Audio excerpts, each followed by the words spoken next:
J.K. Rowling, from Rejections to Global Success. Born in Yate, England on July 31, 1965, Joanne Rowling had a vivid imagination from a young age.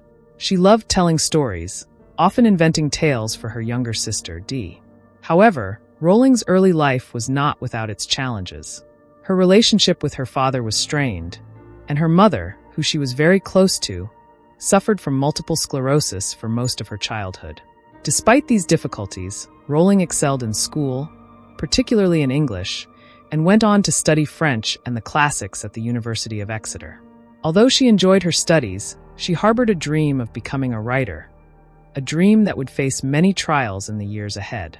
After university, Rowling worked a series of unremarkable jobs, including as a researcher and bilingual secretary. It wasn't the career she dreamed of, but she continued to nurture her passion for storytelling. In 1990, while on a delayed train from Manchester to London, the idea of a young boy attending a school for wizards suddenly came to her. The entire concept for Harry Potter seemingly poured into her mind. She envisioned a world full of magic, wonder, and friendship, a world that was entirely different from her own struggles. Rowling didn't have a pen with her at the time, but the idea stuck, and she couldn't wait to start writing it down. However, just weeks after that fateful train ride, tragedy struck. Rowling's mother passed away after a long battle with multiple sclerosis. This devastating loss would later influence the emotional depth of Harry Potter's own struggles, particularly his yearning for family. In the wake of her mother's death, Rowling moved to Portugal to teach English, hoping to escape the pain and begin anew. While in Portugal, she met a journalist named Jorge Arentz, and the two quickly married in 1992. Shortly after, they had a daughter, Jessica, but their marriage was troubled and ended in separation within a year. Now a single mother, Rowling returned to the UK with her infant daughter, settling in Edinburgh, Scotland, near her sister. It was a dark time in her life. She was unemployed, relying on state benefits to survive, and living in a tiny, drafty flat. Rowling often felt like a failure, battling feelings of depression and insecurity.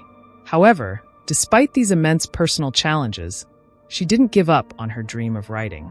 She found solace in writing the story she had envisioned years earlier, the story of Harry Potter. During this time, Rowling could often be found in local cafes, with her daughter sleeping in a pram beside her, typing away on an old manual typewriter. With each passing day, the world of Harry Potter grew richer, as she poured her heart and soul into the story. The characters of Harry, Ron, Hermione, and Dumbledore became her escape from the harsh realities of her life. Her financial situation, however, was dire. There were moments when she felt she was at her lowest point, but she clung to writing as her anchor. In her own words, she reached rock bottom, but it was that rock bottom that allowed her to rebuild her life with a singular focus. After years of hard work, Rowling finally finished the manuscript for Harry Potter and the Philosopher's Stone.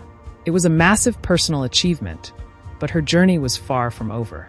Rowling began sending her manuscript to publishers, hoping for someone to see the potential in her magical tale. However, rejection after rejection followed.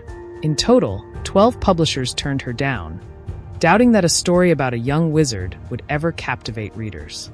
Rowling could have given up at this point, many would have, but she remained determined. In 1996, a small publishing house, Bloomsbury, decided to take a chance on Harry Potter and the Philosopher's Stone. The decision came after the chairman's 8-year-old daughter read the first chapter and loved it, begging to know what happened next. With a modest advance of £1,500, Rowling's dream was about to become a reality. The book was released in 1997 and received critical acclaim almost immediately. Children and adults alike were captivated by Harry's journey to Hogwarts, his friendships with Ron and Hermione, and the unfolding mystery of his parents' death. Harry Potter and the Philosopher's Stone won numerous awards, including the British Book Awards Children's Book of the Year. But this was just the beginning. Rowling had created a world that readers couldn't get enough of. The subsequent books, Harry Potter and the Chamber of Secrets, 1998, Harry Potter and the Prisoner of Azkaban, 1999, and the rest became massive bestsellers, breaking records with each release. The books were eventually translated into over 80 languages and adapted into a successful film franchise, which turned Rowling's magical world into a global phenomenon. J.K. Rowling's success was unprecedented. The Harry Potter series would go on to sell over 500 million copies worldwide, making her the first billionaire author in history. But despite her wealth and fame, Rowling remained deeply committed to causes close to her heart. She's known for her philanthropy, donating millions to charity, including organizations that focus on poverty, children's welfare, and multiple sclerosis research in honor of her mother. J.K. Rowling's journey from struggling single mother to billionaire author is one of the most inspiring stories of our time. It's a testament to the power of perseverance, the importance of holding on to your dreams, and the strength that can be found in adversity. Her story reminds us that success is not about never failing. It's about pushing forward in the face of failure, rejection, and hardship. As Rowling herself said, "It is impossible to live without failing at something, unless you live so cautiously that you might as well not have lived at all, in which case you fail by default."